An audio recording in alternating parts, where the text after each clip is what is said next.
Hey everybody, this is David Humes, the Happiness Guy, bringing you Happiness Essential number 1. Avoid the trap or myth of more. The myth of more says that if I just had more money, I'd be happy.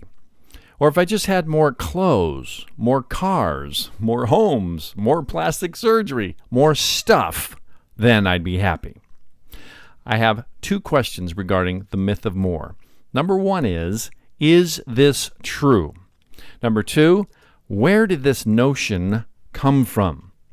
As to the first question, is this true? If it were true, then everyone who got more money, more clothes, more cars, more homes, more plastic surgery, more stuff would be happy. Is this true in every case? Absolutely not. You may get a short burst of happiness from more stuff initially, but it doesn't last long before you're on to the next thing. It's like a drug addict who constantly needs a fix just to be functional. It's a never-ending need that can never be totally satisfied. In positive psychology, this is called the hedonic treadmill, or hedonic happiness. I call it conditional happiness. The hedonic treadmill provides only temporary bursts of happiness that is conditioned on the constant acquisition of more things. Having more stuff does not make you happy long term. So having more stuff is not the key to unconditional happiness. I teach people how to experience unconditional happiness, referred to in positive psychology as eudaimonic happiness.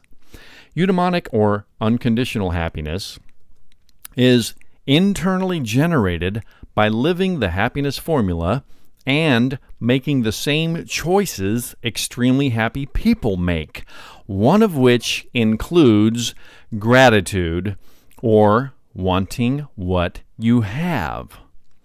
This is one way to increase your happiness thermostat, I call it, or set point, regardless of the conditions in your life, and get off the hedonic treadmill. If you want to be happy now, want what you have. I'm not saying you shouldn't have goals. I'm just saying you shouldn't condition your happiness on the achievement of your goals or the acquisition of more stuff.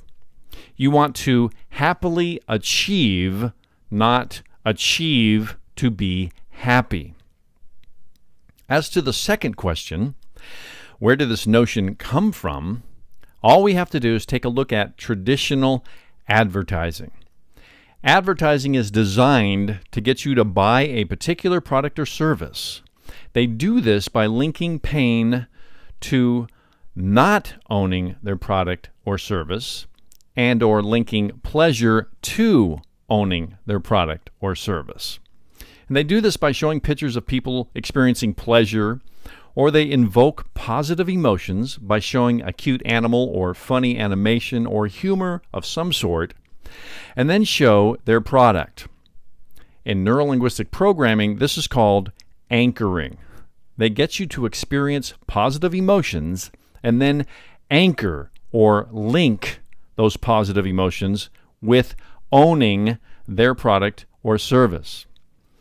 Why do you think children often beg their parents to go to McDonald's for dinner?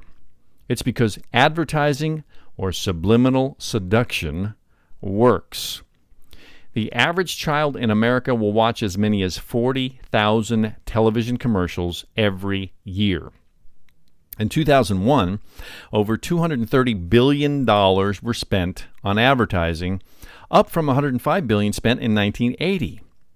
The dollars allocated to advertising continue to go up, not down, because it works. It's no wonder we think we have to have more in order to be happy. We've literally been programmed to be insatiable, massive consumers. The formula for unhappiness is to continue down this road of thinking you have to have more in order to be happy. You don't. All you have to do to overcome the myth of more and move closer to unconditional happiness on a more consistent basis is to want what you have. It's okay to want things and have goals.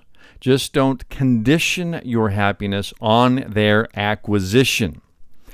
In this way, we can happily achieve rather than achieve to be happy.